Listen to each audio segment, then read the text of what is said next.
IPL 2025 play of race నుంచి నిష్క్రమించిన తొలి జట్టుగా చెన్నై సూపర్ కింగ్స్ నిలిచింది. బుధవారం పంజాబ్ కింగ్స్తో జరిగిన మ్యాచ్లో 5 వికెట్ల తేడాతో ఓడిపోయిన చెన్నై 10 మ్యాచ్ల్లో 8వ ఓటమిని నమోదు చేసింది. ఆ జట్టు మిగిలిన 4 మ్యాచ్ల్లో గెలిచిన ప్లే ఆఫ్స్ చేరలేదు. దీంతో ఈ ఎడిషన్లో ప్లే ఆఫ్ రేస్ నుంచి తప్పుకున్న తొలి జట్టుగా నిలిచింది. ఈ మ్యాచ్లో తొలుత బ్యాటింగ్ చేసిన చెన్నై సూపర్ కింగ్స్ 19.2 ఓవర్లలో 190 పరుగులకు ఆలౌట్ అయింది.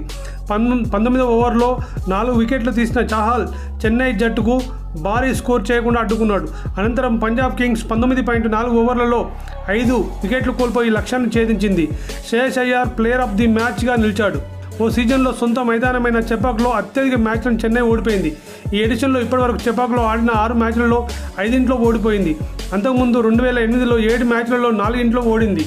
2012లో ఫైనల్స్తో కలిపి చెపాక్లో 10 మ్యాచ్లు ఆడిన సిఎస్కే 4 పరాజయం పాలైంది. ఇక చెపాక్లో చెన్నై సూపర్ కింగ్స్కు ఇది వరుసగా 5వ ఓటమి కావడం గమనార్హం. ఇక ఐపీఎల్ 2025లో గత 2 మ్యాచ్ల్లో కేవలం ఒకే పాయింట్ సాధించిన పంజాబ్ కింగ్స్ సిఎస్కేతో మ్యాచ్లో మాత్రం జూలు విదిల్చింది. ప్లేఆఫ్స్ అవకాశాలు మెరుగుపరుచుకోవాలంటే గెలవాల్సిన మ్యాచ్లో ఆల్రౌండ్ ప్రదర్శనతో అదరగొట్టి 5 వికెట్ల తేడాతో గెలుపొందింది. ఓ దశలో 17.4 ఓవర్లలో 172/4తో నిలిచిన సిఎస్కేను యుజ్వేంద్ర చాహల్ కట్టడి చేశాడు. హ్యాట్రిక్ సహా 4 వికెట్లను ఒకే ఓవర్లో తీశాడు. దీంతో చివరి 7 బంతుల్లో ఆ జట్టు 5 వికెట్లు కోల్పోయింది. 19.2 ఓవర్లలో 190 రన్స్కి ఆలౌట్ అయింది.